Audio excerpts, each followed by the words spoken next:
վերջում ես կուզենայի շուտով վաղաշաբաթ համայնքում ընտրություններ է, այդ ընտրությունների վերաբերյալ գիտեք, երբ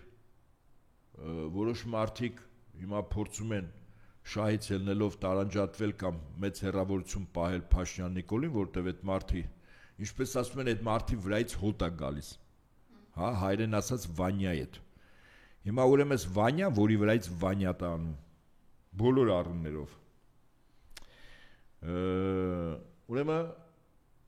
իբր ընդդիմադիր կամ ոչ իշխանական, չասեմ ընդդիմադիր, ոչ իշխանական թեկնածուներ, ոչ ԿՓ-ի թեկնածուներ են վաղաշաբաթի ընտրություններում Հանրապետություն կուսակցությունից մի թեկնածու եւ ԿՊ-ի թեկնածուն, որը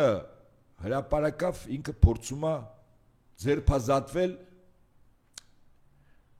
այդ հոտից, որի անունը ԿՊ կամ Փաշինյան Նիկոլ։ Ես հորդորում եմ բոլոր լրատվամիջոցներին, բոլոր անխտիր 24 ժամվա ռեժիմով զանգահարել այդ կուսակցության իրական թեկնածու, որը փորձում է մարդկանց մոտ տպավորություն ստեղծել, որ ինքը Փաշինյանի եւ ԿՊ-ի հետ կապ չունի, Արգիշտի Մեխակյանի։ Եվ հարցնել, ընդհանրապես այն հարցերը, որի վերաբերյալ ես կեցված նոր դրսևորեցի ուրացողների աղանդի անդամ ադեպտ լինելու մեջ։ Հարցնեն, օրինակ, Արգիշտի Մեխակյանին ձեր վերաբերմունքը Արցախին եւ զոհված տղաներին հրապարակավ մինչեւ նոյեմբերի 16 թվականի ժամանակ կա, որտեղ Արգիշտի Մեխակյանին տեսնում եք, հարցրեք, քո վերաբերմունքը Արցախին զոհված տղաներին հրապարակավ, թող ինքը ուրանա Նիկոլին, որ պայն ասի, իհարկե Արցախը մեր հայրենիքն է, մեր զոհված նահատակները հանուն մեր հայրենիքի ազատագրության են զոհվել, այդ թունայվ իր հայրը Մեխակը։ Սա ինքը փաստացի Մարիամ, ինքը ուրանում է ու Նիկոլին։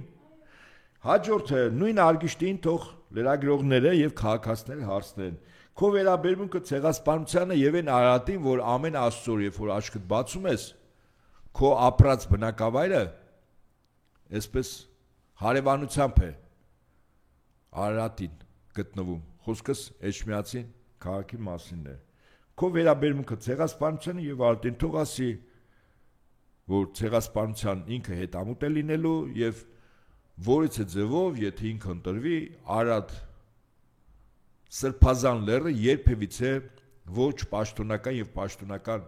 գրագրությունից, սիմվոլիզմից չի հանվի եւ ամենավերջում իր վերաբերմունքը եկեղեցուն եւ հավատին։ Մասնապես որքանով է ինքը հավատարիմ մեր առաքելական ինքը արդյոք հավատավոր զավակ է մեր եկեղեցու, եթե ասում է այո, ապա այդ դեպքում հաջորդ հարցն առաջանում, այդ դեպքում ո՞րն է ձեր քայլերը եղել այս ընթացքում, ինչ եք արել, չէ՞։ Խոսքով չի, էլի կենաց չի, կոնկրետ։ Թող ինքը ասի, օրինակ պաշտպանել է, կեցվածք է դրսևորել եւ ուղղափառ քրիստոնեությանը եւ ոնց է վերաբերում ինքը աղանդավորներին, այսպես ասենք։ Այնպես որ այս ուրացողների աղանդի բացահայտման, ադեպտներին բացահայտման այդ հարցերը ես նոր նշեցի, 3 հիմնական ուղղությունով հարցեր։ Թող լրագրողները մինչև նոյեմբերի 16-ը ամեն աստծոր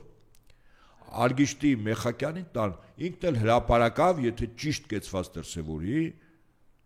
սա գիտեք ինչ է նշանակում, որ ինքը փաստացի ուրանում է Նիկոլին։ Իսկ Նիկոլը, քանի որ հիշաչար անձնավորություն է, կարծում եմ մինչև նոյեմբերի 16-ը Արգիշտի Մեխակյանից չգիտեմ ինչ կսարքի, ասենք քյուֆտա։ Եվս 3 հարց պարոն Նարապետյան, այսօր հոկտեմբերի 27-ն է եւ ըստերության հոկտեմբերի 27-ի շահառուները մի բան որ չկարողացան անել 2008-ին, արեցի 2018-ին։